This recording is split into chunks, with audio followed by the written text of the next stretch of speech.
نشہ شراب کا ہو یا کسی اور چیز کا، اس کا استعمال انسان کو مدہوش کر دیتا ہے۔ انسان اس عالم میں چلا جاتا ہے جہاں سے اس کو اپنی خبر بھی نہیں آتی۔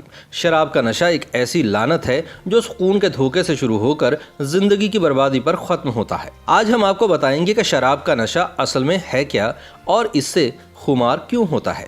الکحل یا شراب اصل میں انسانی موڈ، سوچنے کے عمل اور دیگر افعال کو متاثر کرتی ہے، اور سائنسی وجہ یہ ہے کہ اس کا استعمال انسان کے مرکزی اعصابی نظام کو نشانہ بناتا ہے۔ انسان کا اعصابی نظام دھاگوں پر مشتمل ہوتا ہے۔ یہ وہ دھاگے ہیں جن کے ذریعے آپ کے دماغ اور جسم کے درمیان تال میل قائم رہتا ہے۔ جب یہ دھاگے کچھ ڈھیلے پڑ جائیں تو سارا جسم ہاتھ سے نکلتا محسوس ہوتا ہے۔ سائنسی محققین کے مطابق شراب کے پہلے گھونٹ کے فقط 30 سیکنڈ کے اندر الکحل آپ کے دماغ تک پہنچ چکی ہوتی ہے۔ اس کا پہلا ہدف دماغ میں اس کیمیائی مادے کو سست بنانا ہوتا ہے جو دماغی خلیات کے درمیان سگنلز کی آمد و رفت سے منسلک ہوتا ہے۔ اس لیے الکحل کے استعمال سے آپ کی حرکات و سکنات سست ہو جاتی ہیں اور آپ عام حالات جیسا نہیں سوچ سکتے۔ اہم بات یہ بھی ہے کہ اس لمحے کی یہ مشکل بعد میں آپ کو یاد بھی نہیں ہوتی۔ الکحل کا مسلسل اور طویل مدت تک استعمال جاری رکھا جائے تو دماغی خلیات اپنی شکل تبدیل کرنے لگتے ہیں، حتیٰ کہ ان کا حجم تک کم ہو جاتا ہے۔ آسان لفظوں میں یوں سمجھیے کہ طویل مدت تک شراب کے استعمال کرنے سے یہ سکڑ جاتا ہے۔ الکحل لینے کی مقدار یہ طے کرتی ہے کہ آپ کا اعصابی نظام کتنا متاثر ہوگا، یعنی مقدار کم ہو تو سکون، آرام اور سستی کا ڈیرا ہوتا ہے، اور مقدار زیادہ استعمال کر لی جائے تو زبان لڑکھڑانے لگتی ہے، چلنے میں دشواری ہوتی ہے اور قے تک بھی ہو سکتی ہے۔ اس سے بھی زیادہ مقدار میں استعمال کر لی جائے تو سانس اکھڑ سکتی ہے، کوئی انسان کوما میں جا سکتا ہے اور موت بھی واقع ہو سکتی ہے۔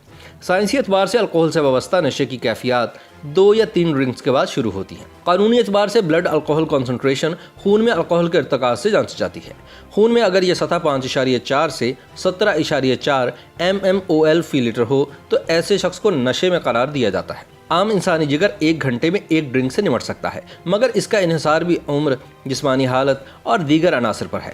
مختصر دورانیے کے لیے الکحل کے اثرات میں توجہ میں کمی، ربط میں خرابی، فیصلے کی قوت میں کمی اور بصارت کی حس میں کمی اور قے وغیرہ شامل ہے۔ الکحل کا مسلسل اور بے پناہ استعمال سب سے زیادہ جگر کے لیے نقصان دہ ہوتا ہے۔ مسلسل اور زیادہ مقدار میں الکحل کے استعمال سے جگر میں سوزش پیدا ہو جاتی ہے اور اس پر مستقل نشان بن جاتے ہیں۔ اس کے نتیجے میں الکحل ہیپاٹائٹس، فائبروسس اور سیروسس جیسی خطرناک بیماریاں بھی ہو سکتی ہیں۔ نظام انہضام کے لیے بھی الکحل انتہائی خطرناک ہے، کیونکہ اس کے استعمال سے معدے میں تیزاب کی مقدار میں اضافہ ہو جاتا ہے جو السر کا سبب بن سکتا ہے۔ جسم میں وٹامن بی کی کمی الکحل کے استعمال سے نتی ہے۔ اسی وجہ سے سونے کے اوقات میں تبدیلی، کنفیوژن، سیکھنے کی صلاحیت میں کمی اور یادداشت کی کمزوری کی راہیں کھلتی ہیں۔ سائنسی تحقیق یہ بھی بتاتی ہے کہ الکحل کا زیادہ استعمال دماغ میں نئے خلیات کی پیدائش کی رفتار کو بھی کم کر سکتا ہے۔ نوجوان شراب یا دیگر نشوں کی جانب اس لیے آسانی سے مائل ہوتے ہیں کیونکہ ان کے لیے شراب کا استعمال مختلف طرز کے دباؤ سے فرار کا راستہ ہوتا ہے۔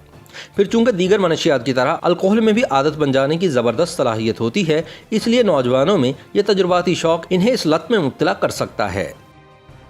YouTube پر گوگلی نیوز دیکھنے کے لیے youtube.com کی سرچ بار میں googly news T V type کریں۔ گوگلی نیوز کے پیج پر سرخ رنگ کے سبسکرپشن والے بٹن پر کلک کرنا نہ بھولیے۔ YouTube پیج پر اپلوڈ ہونے والی ویڈیوز سے باخبر رہنے کے لیے بیل آئیکن پر کلک کیجیے۔ آپ کو ہر نئی ویڈیو کے بارے میں نوٹیفیکیشن موصول ہو جائے گا۔